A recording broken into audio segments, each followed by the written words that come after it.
Umaga pa lang, ramdam na ni Rosa ang excitement ng kanyang amo na si Don Emmanuel.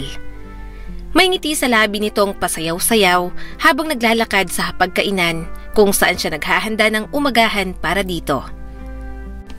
Mukhang masaya po kayo ngayon, Lolo Manuel. Bati ng dalaga. Paanong hindi birthday ko ngayon. Uuwi ang mga anak at apo ko mamaya. Isang maliit na ngiti na lamang ang iginawan ni Rosa sa sinabi ng Don. Alam kasi niya na madidisappoint na naman ang matanda. Happy birthday, Don Manuel!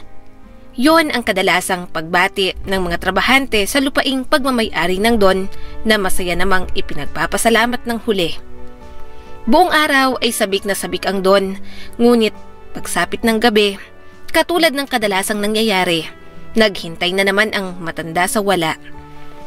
Ni isa sa 5 niyang anak at 8 apo ay wala man lang dumating sa mansyon. Ni pagbati ay hindi man lang ginawa. Liligpitin ko na po ba ang mga handa sa lamesa, Lolo Manuel? Tanong ni Rosa. Mamaya na, Rosa. Maghintay muna tayo ng 1 pang oras. Alam kong dadating sila, lalo na ang apo kong si Miko. Nakangiting saad ng Don, ngunit bakas naman ang lungkot sa mga mata nito. Nakaramdam naman ng pagkahabag ang dalaga para sa matanda. Si Don Emmanuel Ignacio ang pinakamayaman sa buong probinsya ng La Vida. Pag-aari kasi nito ang halos lahat ng malalaking lupain. Si Rosa naman ay apo ng dating mayordoma ng mga Ignacio. Nang mamatay ang kanyang lola, ang Don ang kumupkup sa kanya. Apo na kung ituring siya nito, kaya hindi mapigilan ng dalaga na makaramdam ng galit sa mga anak at mga apo ng Don sa pambabaliwala ng mga ito sa matanda. Magmamadaling araw na po kasi, Lo. Bawal pa naman sa inyong magpuyat, sabi pa ni Rosa. Bumuntong hiningang matanda sabay sulyap sa entrada ng mansyon. Sige, iligpit mo na lang ang mga pagkain. Malungkot na pinagmasdan ni Rosa si Don Emmanuel na walang ganang tumayo at bagsak ang mga balikat nitong pumanhik sa sariling kwarto. Kinabukasan, maagang gumising si Rosa upang paglutuan ng Don na ang paborito nitong ulam. Malungkot kasi ang matanda kagabi, kaya gusto niyang pagaanin kahit papaano ang loob nito. Lo, papasok po ako ha? Pagpapaalam ni Rosa bago buksan ang pinto ng kwarto. Pagpasok ng dalaga ay bumungad agad sa kanyang matanda na mahimbing nang natutulog sa kama. Katulad ng nakasanayan, hinawi ni Rosa ang kortina upang makapasok ang liwanag bago gisingin ng Don. Lo, gising na. Pinaghandaan kita ng paborito mong ulam. Lumapit si Rosa upang tapikin ito ng mahina, ngunit agad na lumukob sa kanyang takot nang maramdaman ang lamig na nagmumula sa katawan ng Don. Lo, bakit ang lamig mo ata? Lo, gising na. Huwag mo naman akong iprank. Gising ka na po. Ngunit kahit anong gawin ni Rosa, hindi na nagising ang matanda. Walang nagawa ang dalaga kundi ang mapahagulgol na lamang sa gitna ng pagyakap niya sa Don sa huling pagkakataon. Nagsiuwian na halos lahat ng mga nakikilibing, ngunit nanatili pa rin nakatayo si Rosa sa tapat ng puntod nito. Namumugto ang kanyang mga mata dahil sa ilang araw na pag-iyak. Nadurog ang puso ng dalaga dahil sa biglaang pagpanaw ng kinikilala niyang lolo na si Don Emmanuel. At mas lalong nadurog ang puso niya dahil kahit sa huling hantungan, wala man lang ni isa sa mga anak at apo nito ang lumitaw. Naabutan na siya ng gabi sa kahihintay kung may sisipot kahit na isa man lang, ngunit walang dumating. Kaya ngayong nakaharap na niya ang mga ito para sa last will and testament ni Don Emmanuel, pigil niya ang sariling huwag manumbat. Siguro naman sa akin ibibigay ni Papa ang titulo ng mga lupa dahil ako ang panganay, sabi ng panganay na anak na lalaki. At sa tingin mo papayag kami? Ibebenta mo lang naman yan para may pangsugal ka, sabi ng pangatlong anak na si Matilda. Huwag kang ngang magmalinis, Matilda. Lahat naman tayo dito walang gustong tumira sa maliit na probinsyang to, no? Sabi naman ng pangalawang anak. Bahala kayo, basta sa akin ang mansyon. Pag-angkin ng pang-apat na anak ni Don Emmanuel na ikinaangal naman ng iba. Sa mga narinig ay mas lalong nagliyab ang galit ni Rosa sa mga anak nito, pati na sa mga apo na tila walang pakialam sa bangayan ng kanilang mga magulang.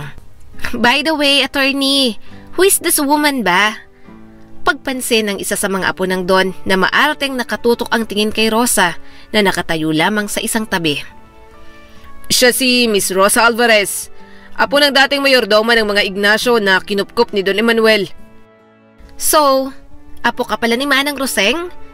Taas kilay na saad ni Mirna, ang pang-apat sa magkakapatid. What is she doing here, attorney? Diba this is only exclusive for the family members? Tanong naman ni Matilda.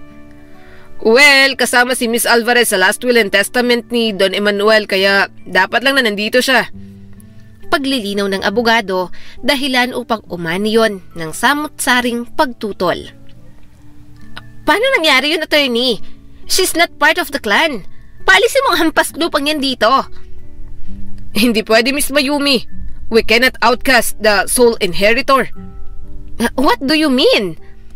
Isa-isang tiningnan ng abogado ang mga anak ng Don, maging ang mga apo nito bago binuksan at binasa ang nakasulat sa last will and testament ng matanda. Nakasaad sa last will and testament ni Don Emanuel Ignacio na ang lahat ng kanyang ari-arian ay ibibigay kay Rosa Alvarez at kung sino man sa mga apo niya ang mapapangasawa ng dalaga, mapupunta sa kanyang mana. Sa narinig mula sa abogado, umani yon ng mga reaksyon ng pagtutol mula sa mga anak at apo. What? Are you kidding us? Sa babaeng yan? Sa hamak na may lamang mapupuntang mga ari-arian ni Papa? Hindi naman ata kami makakapayag dyan, attorney. Sabi naman ni Mayumi. Wala kayong magagawa. Yun ang gusto ng namayapang Don. I can't believe na magagawa sa atin to ni Papa. Ungot naman ni Mirna. Dahil sa lumabas na last will and testament ng namayapang si Don Emanuel, pinag-initan si Rosa ng mga anak at apo nito. Mabuti na lamang ay nasa likod niya palagi ang abogado. Walang nagawa ang mga ito, kundi ang umalis sa lugar na yon, nasawing makuha ang dapat sana nilang mana. Magandang tanghali po. Bati ni Miko sa babaeng naglilinis ng groto malapit sa entrance ng mansyon. Doon nakatira ang hinahanap niya. Sino ho sila? Tanong ng ginang. Ako po si Miko Ignacio. Nandyan po ba si Rosa Alvarez? Gusto ko po sana siyang makausap. May importante lang po sana akong pakay sa kanya. Sandali lang, saad ng ginang bago pumasok sa loob. Napaupo naman ang binatang si Miko sa malaking tipak ng bato na nasa labas ng gate. Namamanhid pa ang puwet niya sa haba ng biyahe kanina. Ibinaba siya ng driver ng bus sa isang lumang waiting shed na may karatulang Buena Vista. Mula doon ay sumakay siya ng habal-habal. Yun ang tawag ng mga taga doon sa motorsiklong nilagyan ng bubungan. Yun daw ang tanging transportasyon papasok sa mga liblib na bayan. Sa kabilang banda, nag-angat ng mukha si Rosa nang may kumatok sa pinto. Bakit po? Tanong niya sa kasambahay. May binatang naghihintay sa iyo sa labas. Imporma ng ginang na nagngangalang Lenny. Kumunot ang noo ng dalaga. Wala naman siyang inaasahang bisita. May importante daw siyang pakay sa'yo. Hindi ko muna pinapapasok kasi mukhang hindi naman taga rito. Sino daw po? Miko Ignacio daw? Kumunot ang noo ni Rosa sa narinig na pangalan. Hindi siya maaaring magkamali. Yon ang pangalan na palaging bukang bibig ng Don Emanuel tuwing nagkikwento tungkol sa mga anak at apo nito. Tumaas ang kilay ng dalaga nang sumagi sa isip niya ang posible na pakay ng binata. Yon ay ang mana. Papasukin niyo na lang po sa sala. Mula sa pagkakatitig ay malakas na tumikhim si Rosa bago magsalita. Ikaw si... Ay, Miko Ignacio, the grandson of Don Emanuel Ignacio. Pagpapakilala ng binata. Gustong matawa ni Rosa pero mukhang hindi naman ito nagbibiro. Tinitigan niya ito mula ulo hanggang paa. Iba ang ini-imagine niyang itsura nito. Iniisip niya na may malakontrabida itong mukha kagaya ng mga lumang pelikula. Simple lang din ang suot nito para sa isang sikat na Hollywood actor na palaging ibinibida ng Don sa kanya noon. Ikaw ba talaga si Miko Ignacio? Yung apo ni Lolo Emmanuel na sikat na artista sa ibang bansa? Tipid na tumango ang binata. We, bakit parang hindi ka mukhang artista? Hindi naniniwalang sabi ni Rosa habang sinusuyod ng tingin ng lalaki. Gwapo naman ito pero parang isang masungit na CEO kung pumorma. Sa tingin mo ba nagsisinungaling ako? Gusto mo ng pruweba? Napakurap-kurap si Rosa bago humugot ng malalim na hininga. Ano bang kailangan mo't naparito ka? Gusto mo rin bang agawin mula sa akin ng mana? O di kay katulad ng mga pinsan mo, balak mo ring alokin ako ng kasal para maitransfer sa iyong mana? Wala akong pakialam sa mana na sinasabi mo. Oo, alam kong tungkol doon pero hindi yun ang pakay ko sa pagpunta dito. Saglit na huminto si Miko at tinitigan ng dalaga. Tinatansya kung sasabihin sa kaharap ang dahilan ng pagpunta niya sa mansyon. Pumunta ako dito para magbakasyon, or should I say para umiwas muna sa isyong kinasasangkutan ko sa ibang bansa. Ito lang ang alam kong lugar na hindi ako mahahagilap ng media. Ibig mo bang sabihin ay dito mo balak magtago? Tumangwang binata na ikinakunot ng noon ni Rosa. Ngumiti siya, ngiting hindi natutuwa. Akalain mo yon? Alam niyo naman palang daan papunta rito pero hindi niyo man lang nagawang sumaglit o pang bisitahin si Lolo Manuel? Kahit noong libing man lang niya, hindi kayo nagpakita. Look, I have my reasons kung bakit hindi ako nakapunta sa libing ni Lolo. At ano namang rason niyon, Aber? I do think that it's not your business. Literal na napairap si Rosa sa mga sagot ng binata. Masyado itong seryoso at straightforward kung magsalita. Siguraduhin mo lang na pagbabakasyon lang ang pakay mo rito. Baka kasi katulad ng mga pinsan mong lalaki ay may bala ka ring akitin ako. You're totally not my type so you don't have to worry. Napasinghap si Rosa at nanlilisik ang mga matang itinuro ang sariling mukha. Hoy! Maganda ako! Hindi man kasing ganda ng mga babaeng nakakasalamuha mo sa ibang bansa. May ganda pa rin akong taglay. Gandang Pilipina to oh. Nagkibit balikat lang si Miko. Sabi mo eh. Ha? Nakapikon yung ugali mo ah. Nonchalant ka. Akala ko ba gusto mong mamalagi dito? Yes. Do I need to please you para patirahin mo ako dito pansamantala? Okay, fine. Dahil apo ka naman ni Lolo Emmanuel at kahit papaano ay may karapatan ka rin naman, papayagan kitang manatili rito. Pero huwag mong subukan na akitin ako dahil hindi rin ako basta-bastang maakit. Mataray na sabi pa ni Rosa. As what I have said, you're not my type, Miss Alvarez. Hindi rin kita type. Umalis ka nga rito. Itanong mo na lang kay Manang Lenny kung saan kwarto ka mamamalagi. Tumango lang si Miko bago tumayo at lumapit sa ginang na abala sa kusina. Si Rosa naman ay naiwan sa sala na masama ang tingin sa binata. Ang malakas na sikat ng araw ay nagbibigay ng init sa likod ni Rosa habang siya ay naglalakad sa mga taniman ng kanyang hasyenda. Ang amoy ng bagong ani ng mga palay ang bumabalot sa kanyang mga pandama. Huminto siya upang makipag-usap sa mga magsasaka. Mukhang marami-rami nang inaani natin ngayong taon, Mang Jerry. Kaya lang tila medyo mabagal ang pagtubo ng mga tanim na gulay dahil sa mga insekto. Kakailanganin na ba natin ng pesticide? Mukhang kakailanganin na rin, Iha. Hindi na kasi madadala sa natural na proseso. Habang sila'y nag-uusap, may isang lalaki ang lumitaw mula sa lilim ng isang puno ng mangga. Si Miko, nakasuot ng puting fitted t-shirt na pinaresan ng faded jeans with brown boots. Idagdag pa ang suot nitong cowboy hat na nagpadagdag sa kakisigan nito. Excuse me, saad ng binata. Medyo may pag-aalangan sa kanyang tinig. I'll just ask kung pwede ba akong mag-apply bilang magsasaka rito. Umarko ang kilay ni Rosa sa narinig mula kay Miko. Masyado ka na bang nabuburyo sa loob ng mansyon at naisipan mong subukan ng pagsasaka? Kilala mo siya, Rosa? Tanong ni Mang Jerry. Oo nga pala, Mang Jerry, si Miko. Isa sa mga apo ni Lolo Manuel. Miko! Ikaw yung paboritong apo ni Mang Manuel na sikat na artista sa ibang bansa. Natutuwang sabi naman ng matanda. Siya nga ho, sabi naman ni Rosa. Mabuti naman at napadalaw ka dito, iho. Pero tama ba yung narinig ko na gusto mong subukan ng pagsasaka? Hindi makapaniwalang tanong nito. Opo, gusto ko lang pong subukan ng farming while staying here in Hacienda. Mahilig din kasi ako sa pagtatanim. Si Lolo Manuel po ang nagturo sa akin nung bata pa ako. Medyo nagulat si Rosa sa sinabi ni Miko.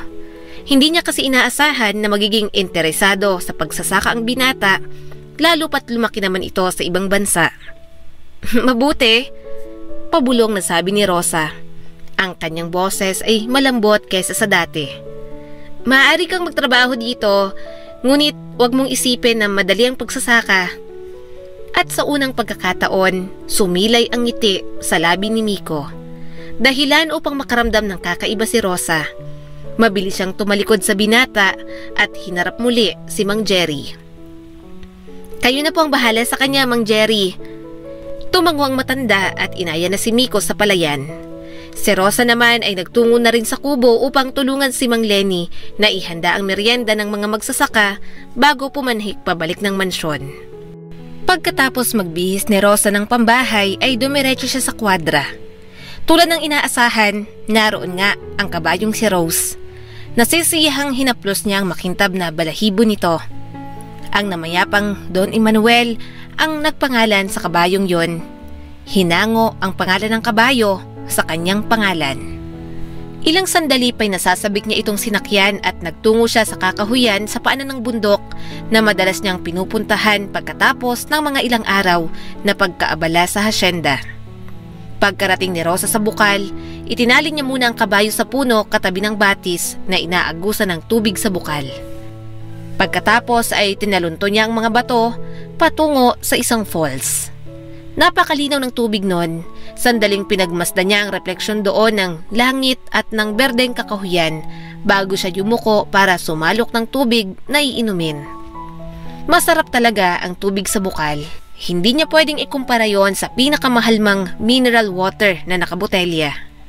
Masarap isipin na marami pa ring bagay ang hindi nagbabago, tulad na lang ng kanilang lugar. Pagkatapos niyang uminom ay tumayo na siya at dumipa. Sumagap siya ng sariwang hangin. Pagkalipas ng ilang sandali, bumalik na siya sa tabi ng batis.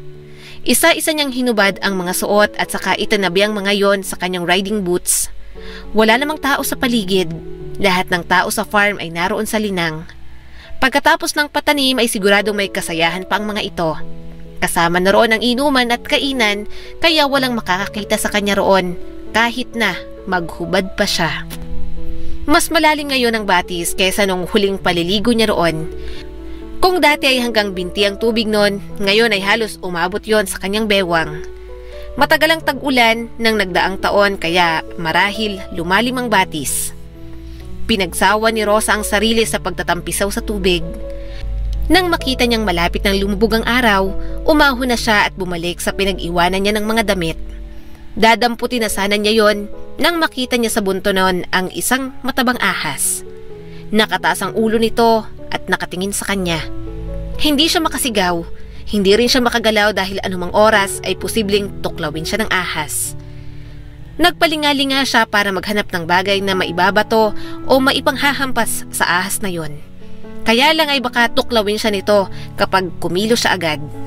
Ngalay na si Rosa sa bahagyang pagkakayuko pero hindi pa rin siya tumitinag sa posisyon. Naiiyak na siya nang biglang umalingaw-ngaw ang malakas na putok ng baril. Kitang-kita niya nang mangisay ang ahas habang dumudugo ang ulo nun. Lalo siyang nasindak nang lingunin niya ang pinagmula ng balang nagligtas sa kanya. Si Miko ang nakita ni Rosa. May hawak itong airgun at titig na titig sa hubad na katawan niya. Umakyat yata sa ulo ang dugo sa katawan ng dalaga. Nahiling ni Rosa na sanay bumuka na lang ang batuhang tinutuntungan niya at lamunin siya noon. Nakatulala pa rin si Rosa nang lapitan siya ni Miko. Dinampot nito ang kumikisay na ring ahas at ibinato yon sa kagubatan. Pagkatapos, ang mga damit naman niya ang dinampot nito at iniabot sa kanya.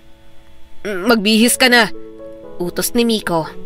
Mabuti na lang at hindi ito nang aasar. Sa halip ay formal ang anyo nito dahil kung aasarin siya ng binata sa kalagayan niya ay baka mapaiyak na siya. Kinuha ni Rosa ang kanyang mga damit at tinalikuran si Miko. Hindi siya magkandatuto sa pagmamadaling makapagbihis. Pagkatapos ay lumapit na siya sa kabayo niya. Umangkas ka na lang sa kabayo ko. Akayin na lang natin ang kabayo mo. Ayaw man ni Rosa, napilitan siyang tingnan ng binata. Bakit? Nauutal niyang tanong. Alam ko na natakot ka kanina sa ahas. I think you're still in shock right now. Baka hindi mo pa kayang mga bayo. Hindi inaasahan ng dalaga na makitang tila nag-aalala sa kanya si Miko. Sa iilang pagkakataon na nagkasalubong sila sa loob ng mansyon at sa sakahan, ay masanay siyang iniinis ng pagiging nonchalant at straightforward nito. Hindi ko na kailangang umangkas sa'yo. Kaya ko ng sarili ko. Nakayukong sabi naman ni Rosa. Pero baka... Salamat na lang, Miko. Salamat din sa pagliligtas mo sa akin sa ahas. Pero sadya yatang matigas din ang ulo ng binata. Sumugod pa rin ito kay Rosa. Nakapagtataka para sa dalaga na parang sobrang concern ni Miko sa kanya. Hinawakan siya nito sa bewang nang sasampa na sana siya sa kabayo. Inaasahan ni Rosa na iaangat nito ang katawan niya pero hindi. Napako na lang ang mga kamay nito sa bewang niya at titig na titig ito sa kanyang mata. I can't believe what I'm seeing just a minute ago. Ano bang sinasabi mo? Namumulang tanong ni Rosa. Ngumiti si Miko, yung trademark ng ngiti nito. I think, Itinaas na siya ng binata. Pero bago pa man maisampa ni Rosa ang isang paa sa kabayo, nawala ng panimbang si Miko kaya tumumba sila sa damuhan. Mahigpit pa rin ang pagkakahawak ng binata sa bewang ng dalaga. Ito ang sumalo sa bigat niya. Ang hindi inaasahan ni Rosa ay nang tumama ang noo at ilong ni Miko sa kanya, kaya hindi maiwasang magtagpo ang mga labi nila. Sa isang saglit lang na dumampi ang mga labi ni Rosa sa mga labi ni Miko, ngunit sa halip na lumayo, naramdaman niyang gumalaw ang mga labi nito. Hindi na nakatiis pa si Rosa. Nang lumalim ang halik nito ay wala siyang nagawa kundi ang tugunin iyon. Yun lang ang alam niyang gawin ng mga oras na yon. Mas malakas ang puwersang pagbigyan niya ang gusto ng kanyang katawan kaysa sa dikta ng kanyang isip. Pero nang sandaling pakawalan ni Miko ang mga labi ni Rosa para sumagap ng hangin, natauhan ng dalaga. Mabilis siyang kumala sa binata at nagmamadaling tumayo. Rosa, sambit ni Miko. Puno ng hiya ang dalaga para lingunin pa ang pagtawag ni Miko sa kanya. Mabilis siyang sumampa sa kabayo at pinatakbo yon palabas ng bundok. Alas 7 pa lang ng gabi pero tahimik na ang buong baryo. Ganun naman nata talaga sa mga probinsya. Paglubog pa lang ng araw, nasa loob na ng mga bahay ang mga tao. Hindi gaya sa Maynila, inaabutan ng madaling araw sa kalsada para lang sa pagtambay. Uminom si Rosa mula sa baso. Sa gitna ng paglagok ng tubig ay nahagip ng mga mata niya si Miko na kalalabas lang ng kwartong inuukupan nito. Hindi na nagawa pang alisin ng dalaga ang baso sa pagitan ng mga labi niya habang titig na titig sa binata kahit pa malayo ang distansya nito sa kanya. Mas lalo itong gumwapo sa paningin niya dahil sa kasual na suot. Puting t-shirt at kulay abong sweatpants. Hindi alam ni Rosa kung pansin ba siya nito dahil walang ilaw sa balcony. Sana'y hindi. Nakatuon sa ibang direksyon ang mga mata ng binata, kaya naman nasisiguro niya na hindi siya nakita nito. Lumingon ang binata sa gawi niya. Gusto niyang mag-iwas ng tingin, ngunit nahuli na siya nitong nakatitig. Napahigpit tuloy ang pagkakahawak ni Rosa sa baso. Bakit hindi ka pa natutulog, Miko? Kunwari ay tanong niya sa binata. Nagpapahangin lang saglit. Matutulog na rin ako maya-maya. Sagot naman ito. Ako rin, matutulog na ako. Tumango naman si Miko. Pumasok ka na. Ikaw? Tanong niya ulit. After you. Papasok na ako. Thank you pala. Good night sa'yo. Namumulang pisngi na sabi ni Rosa. Good night. Sagot ng binata sa malalim at napapaos na boses. Ngumiti si Rosa rito at tuluyang tumalikod. Pagkapasok ay isinara niya ang pinto at pasimpleng sumulyap sa kabilang balcony kung nasaan si Miko. Naroon pa rin ang binata, nakatayo at nakatingin sa gawin niya.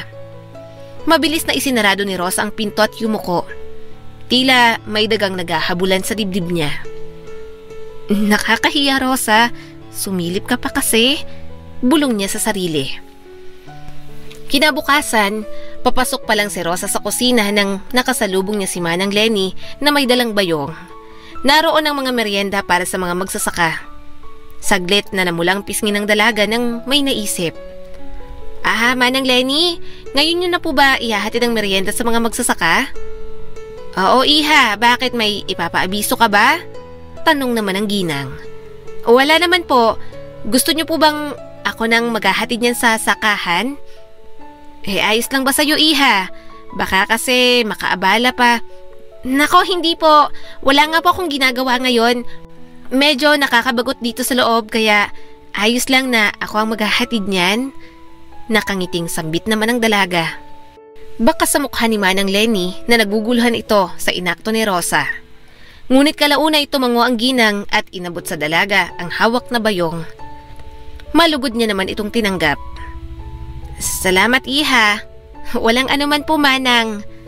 Wala pang 5 minuto, nakarating na si Rosa sa bukid. Hindi na masakit ang tama ng panghapong init sa kanyang balat, kaya naman kahit nasa kalagitnaan pa ang kubo ay ayos lang na lakarin. Pagkarating ay sumilip na siya sa kubo.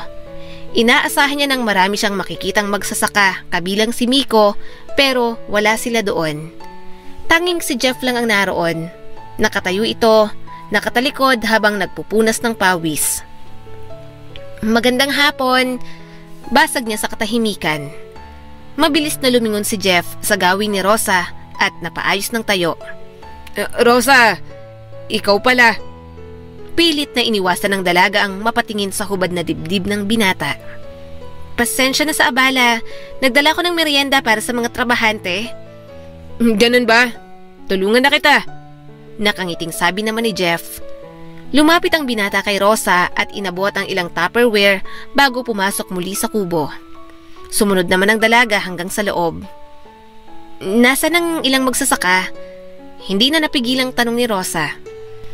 Nandun sila sa palayan at tinitingnan ng mga palay. Nabuhayan ng loob ang dalaga. Gusto niya sanang itanong kay Jeff kung naroon ba si Miko, pero hihintayin niya na lang siguro. Baka kasi kung ano pang isipin ng kausap niya. Mukhang masarap tong mga suman ah. Kumain ka na ba, Rosa? Nilingon ng dalaga si Jeff at tsaka ngumiti. Sige, kumain ka na. Mukhang hindi ka pa kumakain. Tara, saluhan mo naman ako.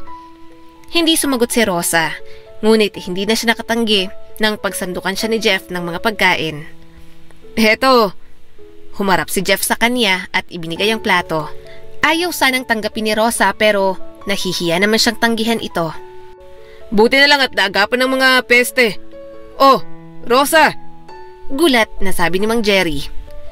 Hawak ang plato, mabilis na napalingon ang dalaga sa pintuan nang marinig ang boses na yon. Papasok si Mang Jerry at ang ilang magsasaka sa kubo.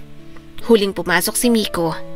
Napalunok si Rosa nang makitang sa kanya nakatuon ang matatalim at madilim na mga mata ng binata. Mula sa kanya, gumapang ang mga mata nito sa kanyang likuran. Mas lalo iyong nandilim bago muling tumingin sa dalaga.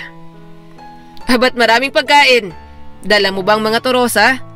Tanong ni Mang Jerry. Opo, Mang Jerry. May ginagawa kasi si Manang Lenny kaya ako nang naghatid ng merienda dito.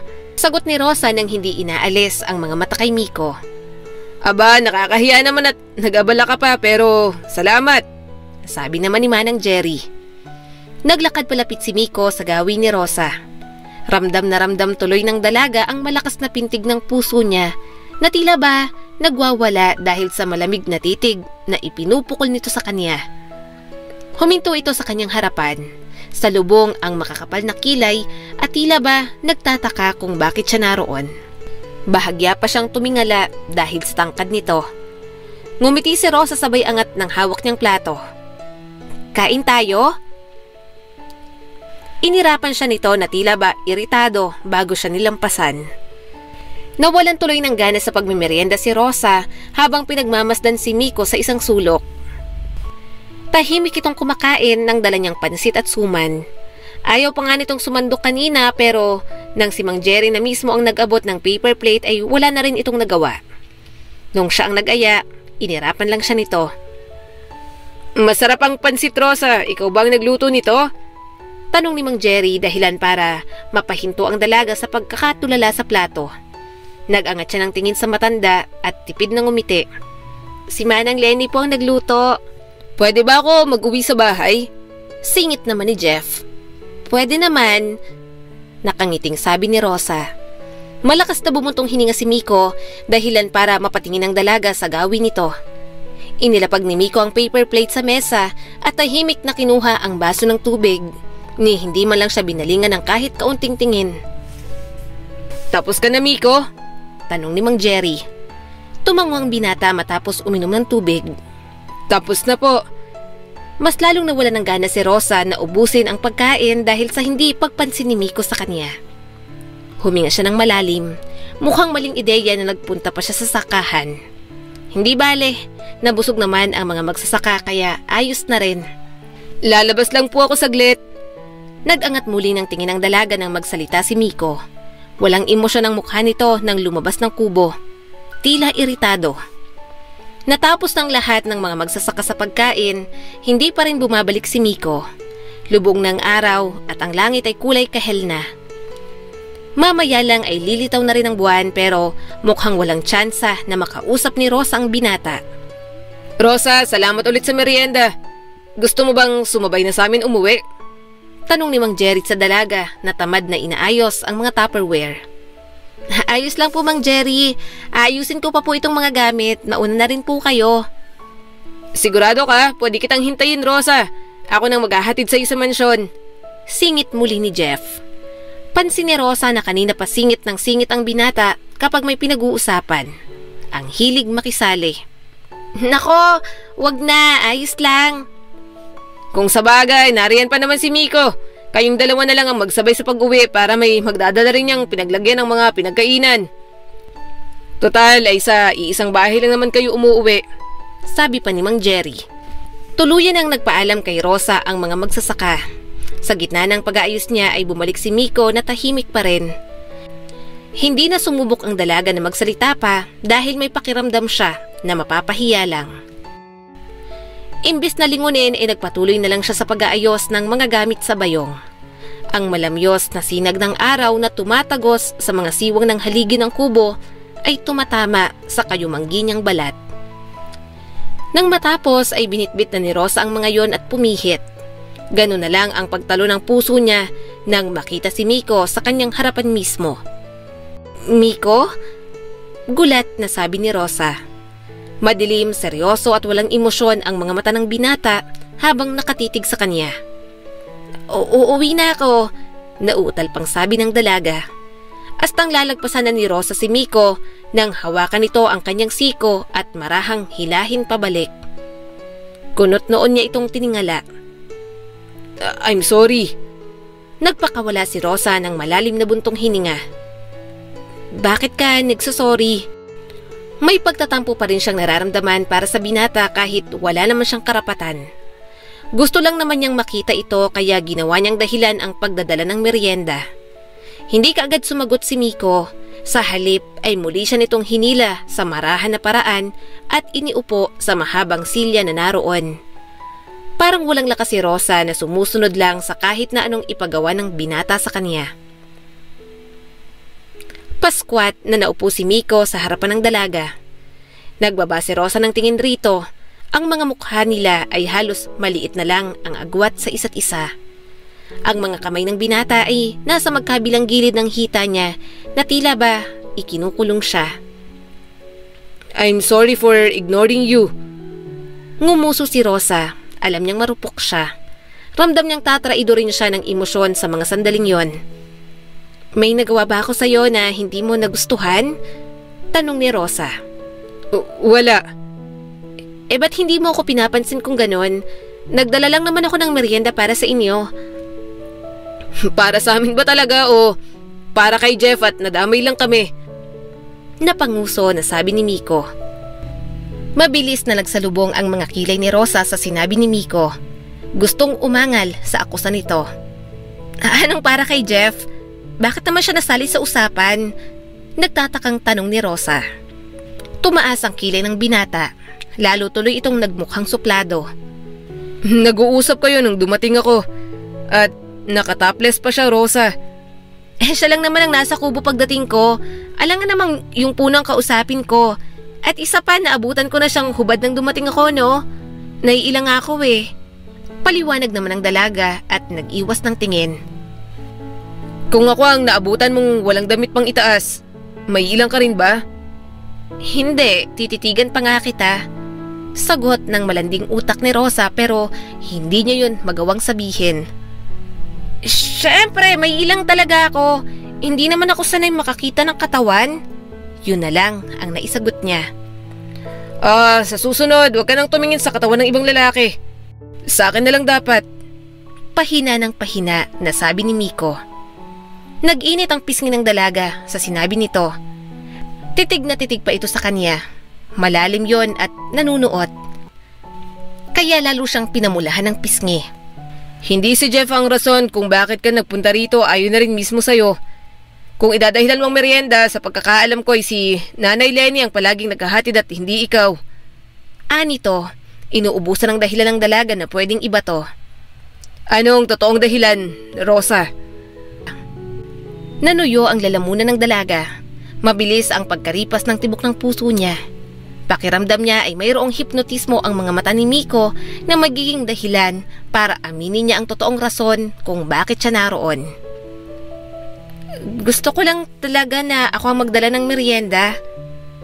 At makita ka, nauutal niyang sagot. Hindi sumagot ang binata, na natili lamang itong nakatitig sa kanya. Ang unti-unting pagtaas ng sulok ng labi nito ay hindi naman nakaligtas sa paningin ni Rosa. Napanguso tuloy siya. Pakiramdam ng dalaga ay pinagtatawanan na siya sa isip ni Miko dahil sa ginawa niyang pag-amin. Bakit ba naisip mong si Jeff ang dahilan kung bakit ako nandito? Dahil lang sa nahuli mo kaming nag-uusap? Nagsiselos ka ba? Walang pasintabing tanong ni Rosa. Ngunit kalaunan ay gulat na napatakip ng bibig nang mapagtanto ang kanyang sinabi. Mas lalong naging malinaw ang ngisi sa mga labi ni Miko. What if I said yes na nagsiselos ako? May magagawa ka ba? Malalim at napapaos ang boses na tanong nito. Nagsiselos ako, Rosa. Sabi pa ni Miko. Ngumuso ang dalaga upang ikuble ang namumuong ngiti sa kanyang mga labi. Bakit ka naman nagsiselos? May gusto ka ba sa akin, Miko? Bahagyang napapikit ng mga mata si Rosa sa kanyang sinabi. Minsan, hindi niya rin talaga alam kung saan siya kumukuha ng kapal ng muka at lakas ng loob. Hindi pa ba halata? Umawang ang mga labi ni Rosa at namimilog ang mga mata sa deretsahang pag-amin ni Miko sa kanya. Hoy, biro lang. Seryoso ako, Rosa. Gusto mo talaga ako? Tumango si Miko. Kung hindi pa ako halata, hayaan mo akong sabihin sa'yo ng diretso. Gusto kita. Gustong gusto kita, Rosa. Sa pagkakataong iyon, nawala ang angas ng dalaga. Nagbibiro lang naman siya pero nakalimutan niyang seryosong tao si Miko at hindi marunong magbiro. Pag-iisipan ko muna, Miko, kung handa na ba akong makipagrelasyon. Umangat ang sulok ng labi ng binata sa katumango. Hindi naman kita minamadaling gustuhin ako pabalik. I know, it takes time. Tapos na ako mag-isip. Nakangising, sabi ni Rosa. Natawa si Miko, itinukod ang siko sa magkabilang hita at pumangalumbaba habang pinagmamasdan siya. So, anong desisyon mo? Nanulis ang nguso ni Rosa at bumuntong hininga. Manligaw ka muna. Napangisi si Miko, lalo itong gumagwapo kapag ginagawa yon. Hindi na ata magsasawa si Rosa na masilayan ang laging pagngiti nito. Maayos na naupo si Miko. Seryoso ang mukha nito. Manliligaw ako. Kahit tayo na. Maganda at maliwalas ang pakiramdam ni Rosa kinaumagahan. Hindi niya alam kung ngingiti ba siya o babati kay Miko nang magkasalubong silang dalawa sa sala. Sobrang awkward ng pakiramdam niya. Akala niya sa kusina na dederecho ang binata, ngunit kinuha nito ang hawak niyang plato at inilapag yon sa ibabaw ng center table. Pasalampak itong naupo sa couch. Ang mga kamay nito ay otomatikong humawak sa kamay ni Rosa at marahan siya nitong hinila palapit. Nanlaki tuloy ang mga mata ng dalaga nang bumagsak siya sa mga hita ng binata. Ipinaikot ni Miko ang mga kamay sa bewang niya at isinubsob ang mukha sa gilid ng kanyang leeg. Kaya literal na naniga si Rosa dahil sa posisyon nilang dalawa. Morning, baby. Bulong ni Miko sa malalim at paos na boses. I'm still sleepy. Hindi pa rin mahanap ni Rosa ang kanyang boses para sumagot. Ramdam niya ang pagwawala ng mga paru-paro sa tiyan, lalo pat kumikiliti sa kanya ang bawat dampi ng mainit na hininga ng binata sa gilid ng kanyang leeg. Matulog ka pa, bakit kasi gumising ka na? Nauutal na sambit ni Rosa. Dahil sa trabaho. Sa bukid? Pwede mo namang ipagpaliban ngayong araw, di ba? Tsaka pantanggal inip lang naman sa'yo ang pagsasaka. Gusto kong sanayin ang sarili ko dito sa bukid. Malay mo, iiwan ko na ng tuluyan ang dating buhay sa ibang bansa at mananatili na lang dito bilang magsasaka. Baliw ka ba? Ipagpapalit mo ang pagiging sikat na artista sa pagiging magsasaka? Kung oo, dismayado ka ba? Hindi kahit magbabuti lang ang maging trabaho mo, ayos lang sa akin. Hindi naman ako mareklamo sa buhay. Agad naman nasagot ng dalaga. Humigpit ang yakap ng mga kamay ni Miko sa kanyang bewang. Ang mukha ay mas idiniin pa sa gilid ng kanyang leeg. Hindi kita bibigyan ng dahilan para magreklamo. Kaya kitang buhayin kahit magkaroon man tayo ng 100 ng anak. Sinserong sagot nito. Nag-init ang mga pisngi ni Rosa. Gusto na naman niyang mangisay na parang bulating binubudbura ng asin. Iniisip mo na kagad ang pagkakaroon natin ng anak, hindi pa nga tayo. Agap ni Rosa pero pakiramdam niya ay hindi na kailangan pang manligaw ang binata. Sa posisyon nila ngayon, parang sila na rin naman. Ano bang purpose ng panliligaw kung gusto rin naman niya ang binata? Para patunayan kung seryoso ito sa kanya? Hindi naman si Miko ang klase ng tao na mukhang manloloko. Wala rin namang masama kung susugal siya. Hindi pa ba? Sige, tayo na. Ganon na rin naman.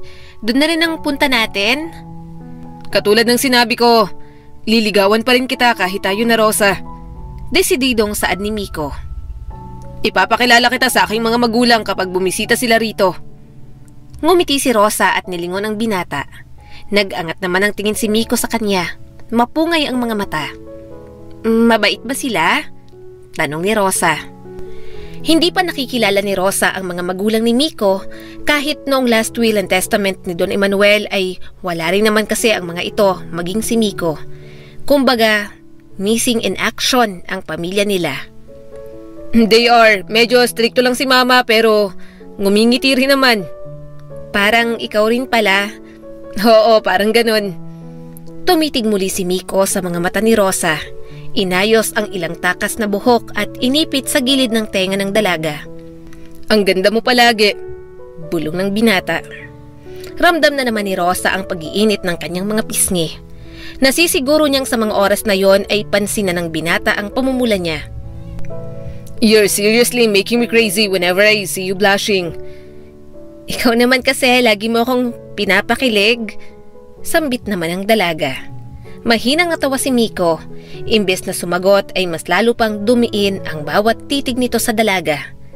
Kung hindi lang hawak ng binata ang bewang niya, sigurado si Rosa na kanina pa siyang nasa sahig dahil sa panlalambot. Tayo na po. Bulong ni Miko habang ang kamay ay marahang humahaplos sa bewang niya. Impit na ngumiti si Rosa lalo na't iba ang kiliti na dulot sa kanya ng boses ni Miko. Oo, tayo na. Tumatangon na sabi ni Rosa. Umangat ang sulok ng labi ni Miko. So, ibig sabihin, may karapatan ako na halikan ka? Mas lalong bumilis ang tibok ng puso ni Rosa. Sa totoo lang ay parang gusto na niyang maglupasay sa sahig dahil sa sobrang kilig na nararamdaman. Tumango na lang siya bilang pagpayag. Walang naging reaksyon si Miko. Hindi nito inaalis ang mga mata sa kanya. Tila naman inilipad sa alapaap ang dalaga nang maramdaman ang malambot na mga labi ng binata na lumapat sa kanya. Kusang pumikit ang mga mata ni Rosa. Ang isang kamay ay napakapit sa balikat ni Miko. Tila libu-libong paru-paro ang naglipana na sinasabayan ng mga kuryenteng nagsisiklaban ang sikmura niya. Sa pagdaan ng mga araw ay mas lalong lumalalim ang nararamdaman ni Rosa para kay Miko, na tila ba hirap na siyang makaahon pang muli at wala siyang balak. Narating ng dalaga ang kubo kasama ang mga ilang asawa at nobya ng mga magsasaka, dala ang merienda ng mga saktong dating rin ni Miko mula sa sakahan. Titig na titig ang binata sa kanya habang naglalakad sa hulihan kasama ang mga magsasaka. Ngumiti siya at kumaway rito. Inilapag niyang dalang maliliit na plastik sa ibabaw ng kahoy na mesa at pinunasan ng pawis gamit ang likod ng palad. Hi Jeffrey, my loves! Dinalahan kita ng pananghalian. Medyo napaalat ang ulam pero kakainin mo naman, di ba? Kapag hindi ka nasarapan, salamat na lang sa lahat. Sigaw ni Marisa, nobya ni Jeffrey na isa sa mga kasama ni Rosa na naghahatid ng merienda. Aba, may paghatid ka pa ng pagkain na nalalaman, Marisa. May himig ng pangaasar sa tono ni Mang Jerry. Malawak namang napangiti si Rosa nang huminto si Miko sa harapan niya. Nagsalubong ang makakapal nitong kilay bago marahang nagsalita. Pawis na pawis ka. Natawa si Rosa gamit ang likod ng palad ay mabilis na pinahiran niya ang pawis na wala pa ring tigil sa pagtagaktak. Mabuti na lang at kahit papaano ay may hangin. Wala kasing tricycle na masasakyan papunta dito kaya nilakad na lang namin. May dala pala akong pananghalian. Nasasabik na sabi ni Rosa. Bumaba ang mga mata ni Miko sa plastik na naroon sa ibabaw ng mesa at pagkatapos nilagpasan siya nito ng walang sinasabi. Umawang ang bibig ni Rosa habang sinusundan ng tingin si Miko. Pumasok ito sa loob ng kubo. Bakit parang galit siya? May nagawa ba ako? Hindi niya ba gusto ang nagpunta ako dito? Malungkot na tanong ni Rosa sa kanyang sarili. Nagbaba siya ng tingin sa mga pagkain na kanyang dala. Nang haba ang nguso.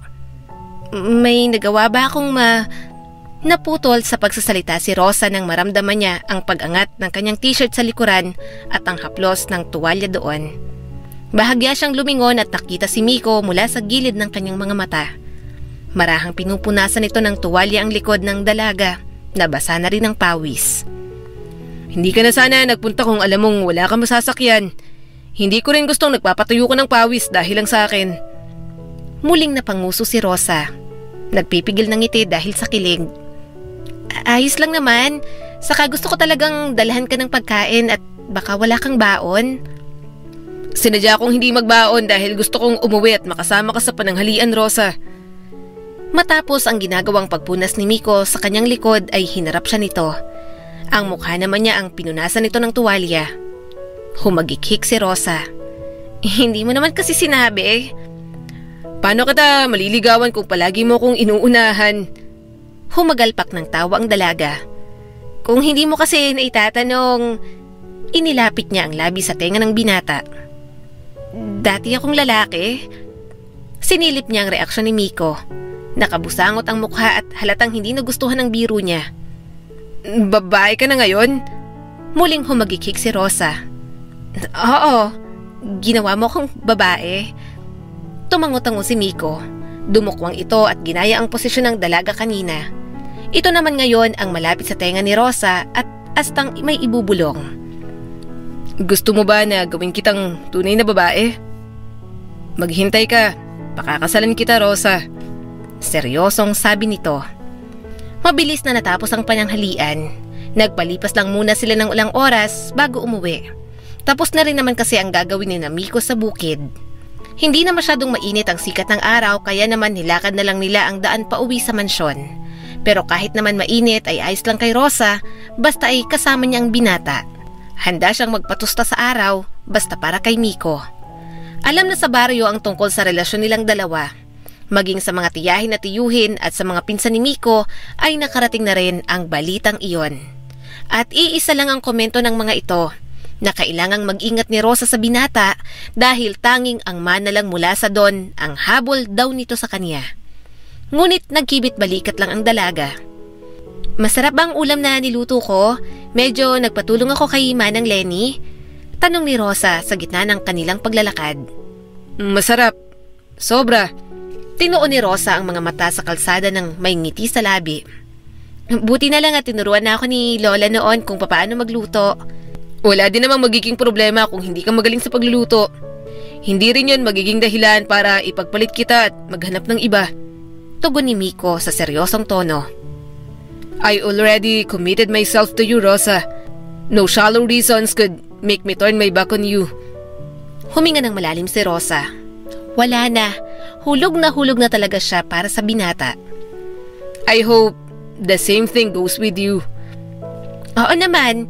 Nakakomit na rin ako sa'yo. Hindi na nga ako makapaghintay na maikasal sa'yo. Tumaas ang sulok ng labi ni Miko. Sa kasal nga ba talaga o sa ibang bagay? Humagikhig si Rosa. Pwede both? Matunog ng umisi ang binata at nagpatuloy na sila sa paglalakad. Sakto ang pagkarating nila sa tapat ng mansyon ay ang paghinto ng isang itim na sasakyan sa tabi nila. Tiningnan yun ni Miko, hindi binibitiwan ang kamay ng dalaga. Si Rosa naman ay napatingin din doon at hindi niya alam kung bakit bumundol ang kaba sa kanyang puso. Bumukas ang pintuan sa passenger side. Bumaba ang mga mata niya sa semento nang makita ang pag-apak ng maputi at makinis na mga paa doon. Nababalutan ang mga ito ng tila mamahaling high heels. Nag-angat siya ng mga mata. Bumungad sa kanila ang babaeng sa tingin ni Rosa ay nasa middle 40s na. Nagtama ang mga mata nila nung babae. Tinitigan siya nito na parabang sinusuri ang kanyang buong pagkatao. Hindi nagtagal, itinuon ng sopistikadang ginang ang tingin kay Miko. Miko! Kalmado ang boses na bigkas nito. Mama? Tawag ni Miko sa ginang. Gustong bawiin ni Rosa ang kamay mula sa pagkakahawak ng binata. Ngunit nang subukan niya ay mas lalo lang nitong hinigpitan ang pagkakahawak sa kanya. Titig na titig ang ginang sa mga mata ni Miko. Tila ba mayroon silang pinag-uusapan sa isip nila. Yung sila lang ang pwedeng makaalam. Maganda ang ginang. Magandang maganda at hindi halatang may edad na. Nga lang, mukha itong mataray. Yung tipo ng itsura na hindi basta-bastang nakikipag-usap kahit pa kilala niya ang isang tao. Yung klase ng ina na sinusuri ang babaeng matitipuhan ng anak niya. Ramdam ni Rosa na hindi siya papasa sa nanay ni Miko. Kumalabog ang pintuan mula sa kabila ng sasakyan. Hindi nagtagal at lumabas doon ang isang matangkad na lalaki. Natatandaan niya ang mukhang yon na isa sa mga nakasabit sa mansyon. Ang bunsong anak ni Don Emmanuel at tatay ni Miko. Lumapit ito sa gawi nila. Gustong magtaasan ang mga balahibo ni Rosa nang makita kung gaano kadilim ang mga mata nito, lalo pa nang tumingin sa kanya. Kamukhang kamukha ni Miko.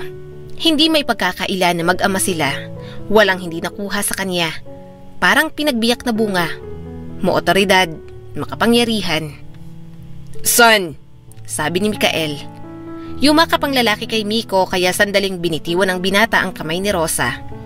At hindi sinasadyang nagtama ang mga mata ng dalaga at ng mama ni Miko. Magandang hapon po. Nakangiting bati niya rito. Tipid ring ngumiti kay Rosa ang ginang ngunit hindi bumati pabalik. Sapat na yun sa dalaga. At least hindi siya inignora. Nagkalas ng yakap si Miko at ang papa nito. Tiningnan ng binata si Rosa. Ang kamay ay mabilis na gumapang sa bewang ng dalaga. Tumungo si Rosa nang makita ang pagbaba ng mga mata ng magulang ni Miko sa mismong bewang niya. Please, meet my girlfriend. Her name is Rosa. Nag-angat ng tingin si Rosa sa mga magulang ni Miko. Parehas na nakatitig ang mga ito sa kanya. Seryoso ang ekspresyon ng mga mukha. Rosa, these are my parents, Mikael and Colette Ignacio. Muling ngumiti ang dalaga kahit pa mukhang hindi siya gusto ng mga ito. Hello po, ako po si Rosa Alvarez. Ikinagagala ko po kayong makilala. Tibid na ngumiti ang papa ni Miko sa kanya at tumango. Rosa Alvarez? You mean the inheritor of Papa Emmanuel? Tanong ng ina ni Miko. Parang ganun na nga po. Si Rosa ang sumagot. Oh really? Kaya pala... Colette, putol ng papa ni Miko sa asawa nito. Kumunot ang noo ni Rosa nang makita ang kakaibang pagtitinginan ng mag-asawa. Nilingon niya si Miko. Napansin niya ang pagbubuntong hininga nito bago bumaling sa kanya. Kumurap-kurap siya, nagtatanong, ngunit imbis na sagutin ay hinapit siya nito sa bewang at inilapit palalo sa sarili. Not now, please, ani Miko sa mga magulang. Nalilito si Rosa sa totoo lang, parang may itinatago ang pamilya sa kanya. Dapat na ba siyang maghanda sa paparating na sakit? I'm sorry Rosa, I was just curious. Don't mind me. Tumango ang dalaga sa sinabi ni Colette kahit pa nagtataka. Ayos lang po ma'am. Can we get inside? Marami ng tao sa paligid. Sabi na lang ng ginang. Tumingin si Rosa sa paligid. Medyo marami nang ang tao at ang iba'y nakatingin sa gawin nila. Pumasok na po tayo, sabi ni Miko. Sige, dito na muna ako sa labas Miko. Baka kailangan yung mag-usap ng kayo. It's alright Rosa. You can come with us inside. Wala naman kaming pag-uusapan na importante. Besides, ikaw na ang nagmamay-ari ng mansyon na to. Nakakahiya naman kung yung may-ari pang maiiwan sa labas. Sabi pa ni Colette. Alanganing ngumiti ang dalaga. Sigurado po kayo? Yumuko si Miko sa tenga niya.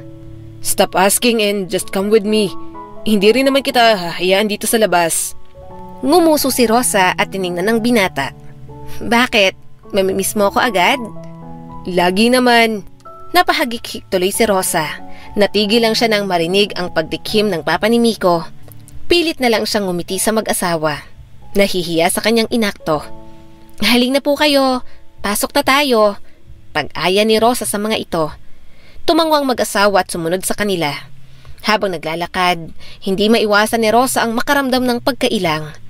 Baka kasi mamaya, madumi na palang puweta ng shorts niya, kung saan-saan pa naman siya umupo kanina. Nang maupo sila sa sala, katabi niya si Miko at sa harap nila ay ang mga magulang naman ng binata. Bakit kayo napabisita ng maaga? Walang galang na tanong ni Miko sa mga magulang nito. Kinuro tuloy ni Rosa ang bewang nito upang sitahin. Ipinag-cross ni Michael ang mga binti habang ang kamay ay nasa bewang ng asawa nitong si Colette. Nasa lahi ata nila ang ganoong galaw dahil madalas rin na ganoon si Miko kay Rosa. To remind you your purpose here, mukha kasing masyado ka nang nag-e-enjoy rito, sabi ng ginang. Mama, please. Agap ni Miko sa nakikiusap na tono. What? Our wedding anniversary is already approaching, son. Hindi mo naman siguro nakalimutan ang napagkasunduan natin, hindi ba? Bumuntong hininga si Miko. Sinulyapan pa ang katabing si Rosa na nakatungo na lamang. Umiling ang binata at muling nag-angat ng tingin sa mga magulang. Just give me a time, Mama. Just a little time.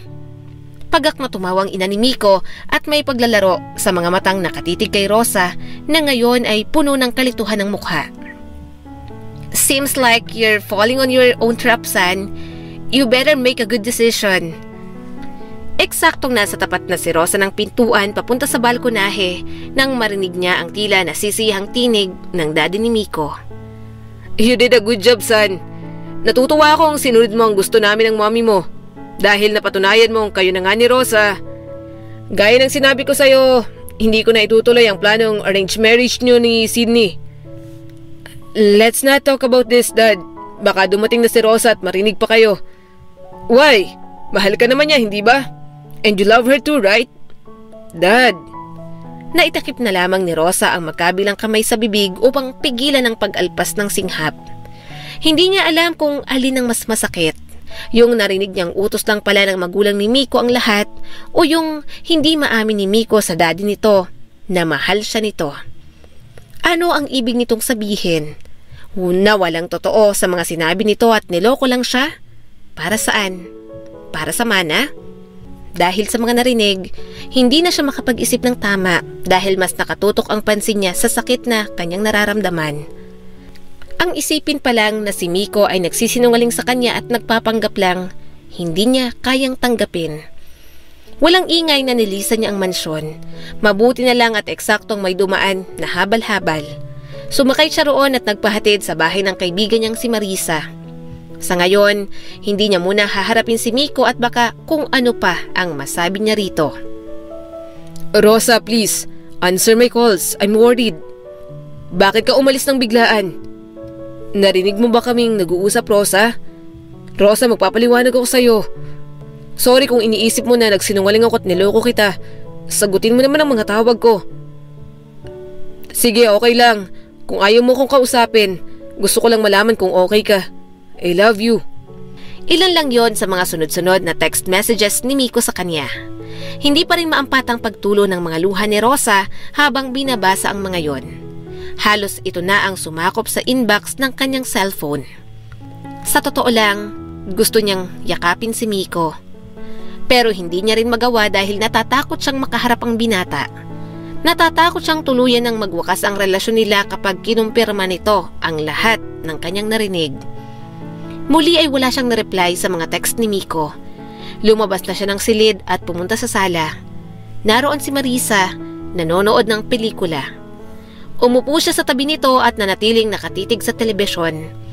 Kahit hindi niya tinitingnan ng kaibigan, ay nararamdaman niya ang pagtitig ni Marisa sa kanya. Marahil ay inaalam nito kung okay lang ang kanyang pakiramdam. Hindi pa ako suicidal, Marisa. Saad niya, nakatutok ang mga mata sa screen ng TV. Sorry, Rosa. Kagabi pa nasa labas ng bahay si Miko. Hindi ko lang sinabi sa'yo dahil ayaw niyang ipaalam. Hindi umimik si Rosa. Kaya napabuntong hininga si Marisa at ngumiti, subalit tabingi ang pagkakangiti nito. Marahil ang akala nito ay nagagalit siya. Kagabi pa siyang nandyan at kahit anong pilit kong paalisin, ayaw naman niya. Hiniling din niya na huwag kong sabihin sa'yo at hayaan kitang magpahinga. Ang sabi niya, gusto lang niyang matiyak na ligtas ka. Marahang pinahid ni Rosa ang mga luha sa kanyang mga pisngi na hindi niya namalayang tumulo na. Ang akala niya ubos na yon, ngunit nagkamali siya. Ginagap ni Marisa ang kamay niya bago yun marahang pinisil. Rosa, mas mabuti kong mag-usap kayong dalawa. Wala akong alam kung ano ang dahilan ng hindi pagkakaintindihan ninyo, pero ang alam ko lang, mahal ka ng lalaking nasa labas ngayon. Kausapin mo siya. Hindi mo na ngayon, Marisa. Magulo pang isip ko. Magulo pang puso ko. Naluluhang sambit niya rito. Basta, Rosa, wag mo lang isarang puso mo sa kanya. Basta sa mga kwento mo sa akin tungkol kay Miko, alam kong mabuti siyang tao. Kaya kapag handa ka na, saka mo siya harapin. Tinanguhan ni Rosa ang kaibigan. Salamat, Marisa. Tinapik siya nito sa balikat. Para ka namang others. Marisa, pwede mo bang sabihin sa kanya na bumalik na lang siya bukas? Nagliwanag ang mukha ni Marisa sa sinabi ni Rosa. Oo naman, sure. Sa kabilang banda, kaagad na bumaba ng sasakyan si Miko nang bumukas ang pinto ng bahay ni Marisa sa pag-aakalang si Rosa iyon. Agad na bumalot ang disappointment sa sistema niya nang makitang hindi ang dalagang lumabas. Naihilamos niya ang kanyang kamay sa mukha niya. Wala pa siyang maayos na tulog dahil nang nagdaang gabi pa siya nasa labas ng bahay ni Marisa. Hindi siya makaalis dahil gusto niyang matiyak na maayos ang kalagayan ni Rosa. Alam niyang labis itong nasasaktan ngayon at gusto niyang ipakita na naroon lang siya para sa dalaga, kahit na ba alam niyang siya ang dahilan sa sakit na nararamdaman nito ngayon. Kumusta na si Rosa, Marisa? Nakahinga ng maluwag si Miko nang makita niyang ngumiti ang babae. Alam niyang hindi ito ngingiti ng ganoon kapag may hindi magandang nangyari kay Marisa. Ayos lang naman siya. Ang sabi niya, sabihin ko raw sa'yo na umuwi ka muna. Pero... At bumalik ka bukas. Kakausapin ka niya. Hayaan mo na muna siya ngayon. Miko, magulo pang isip niya. Minsan, kailangan din nating mapag-isa para makapag-isip ng maayos. At yun ang kailangan ni Rosa ngayon. Napatingin si Miko sa ikalawang palapag ng bahay sa pag-asang makita man lang kahit anino ni Rosa. Napabuga siya ng hangin at muling binalingan si Marisa. Okay, thank you. Marisa, ikaw nang bahala sa kanya. Tell her I love her. That no matter what happens, I still love her. Makakaasak at mag-ingat ka pa uwi. Napukpok ni Miko ang manibela sa labis na frustration. Ang gusto niyang gawin ng mga sandaling yon ay yakapin si Rosa at iparamdam dito na hindi pagkukunwari ang lahat. Na mahal niya talaga ito, ngunit hindi naman niya magawa yon dahil hindi siya nito kinakausap. Pagdating sa harap ng mansyon, pinatay niya na ang makina ng sasakyan ngunit hindi muna siya bumaba. Napabuntong hininga siya at muling tumipa ng mensahe para kay Rosa. I love you. Hindi siya nag-e-expect mula rito, ngunit masakit pa rin ang hindi ito sumagot kahit tuldok man lang. Napapitlag siya nang biglang tumunog ang ringing tone ng kanyang cellphone. Nadismaya siya nang pangalan ng kanyang ama ang bumungad sa kanya. What? Tanong ni Miko. Nakausap mo na ba si Rosa? Hindi pa. Narinig niya ang marahas na pagbuga ng hangin ng kanyang ama mula sa kabilang linya. I'm sorry anak. Don't worry, I'll talk to Rosa. Ipapaliwanag ko sa kanyang lahat. Mariing napapikit si Miko. Pakiramdam niya ay drain na siya, subalit wala siyang pakialam. Hindi tulog ang kailangan niya para manumbalik ang enerhiyang nawala sa kanya. Si Rosa ang kailangan niya. Makita at malaman lang niyang ayos ito ay alam niyang magiging maayos na rin siya. I love her pa. I know anak. Damn, I love her. Alam ko, bakit ba paulit-ulit ka? Para damang-dama mo at nang hindi nyo na ako ipakasal sa iba. Anak, natulog ka na ba? Hindi pa, Dad. Napahalakhak ito. Matulog ka na. Napasandal si Rosa sa likod ng pinto. Nasa loob siya ng silid na tinutuluyan niya sa bahay ni Marisa. Ang sabi nito ay nasa labas na raw si Miko at hinihintay siya. Natatakot at kinakabahan pero natutuwa rin dahil hindi siya sinukuan ng binata. Napapiksi siya nang may kumatok sa pintuan. Naghihintay si Miko sa labas, Rosa. Tawag ni Marisa. Hindi ko siya kayang harapin, Marisa. Paano kung... Hay nako, wag kang pangunahan ng mga what ifs mo, Rosa. Harapin mo na si Miko at mag-usap kayo ng masinsinan. Pangungumbinsi pa nito. Humugot ng isang malalim na hininga si Rosa. Sige, pakitin mo na siya rito sa kwarto. Narinig niya ang papalayong mga yabag ng kaibigan. Ang daming takot at insecurities sa puso niya.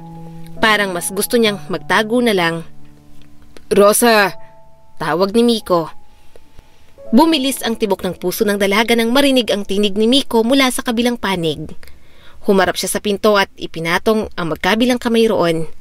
Maisip pa lang niya na nasa kabilang panig lang ng pinto ang binata ay naghahatid na ng kakaibang sabik sa puso niya.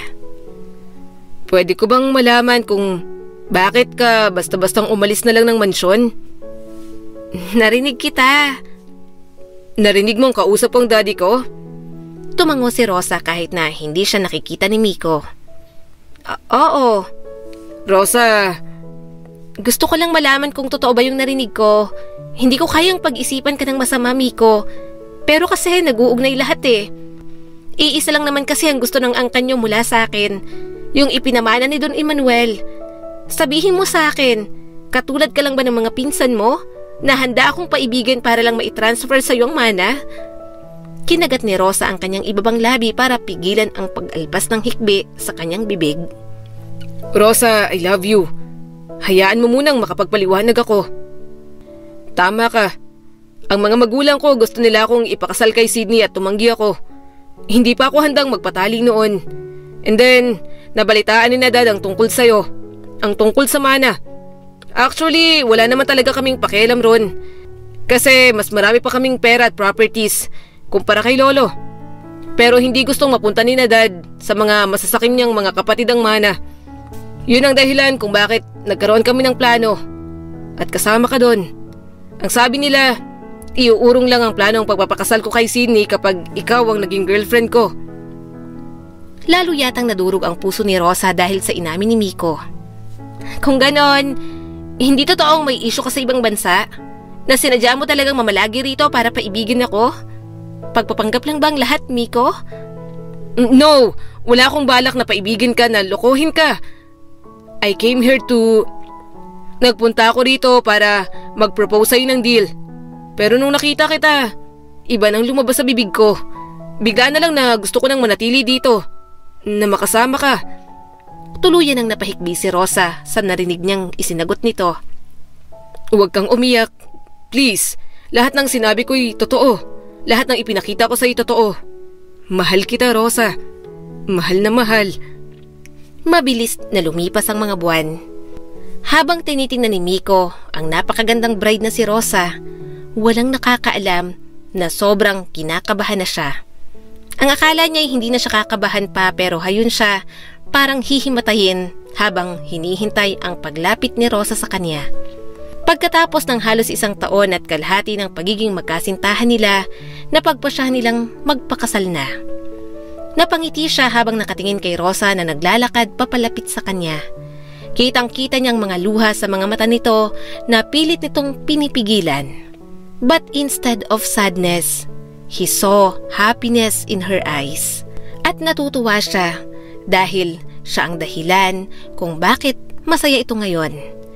Nang makarating ito sa tabi niya ay walang pag-aatubiling hinalikan niya ito. He missed her big time. Isang gabi niya itong hindi nakasama dahil sa pamahiin. Kung hindi pa tumikhim ang pari ay hindi pa siya babalik sa wisyo. Pinisil niya ang kamay ng dalaga na soon to be misis niya na at humarap na sa altar. Wala nang ibang lugar pa ang nais niyang pagdalhan kay Rosa kundi sa simbahan. Gusto niya itong mapasa kanya na ng tuluyan. Hindi na siya makapaghintay na matawag ito na Mrs. Rosa Ignacio.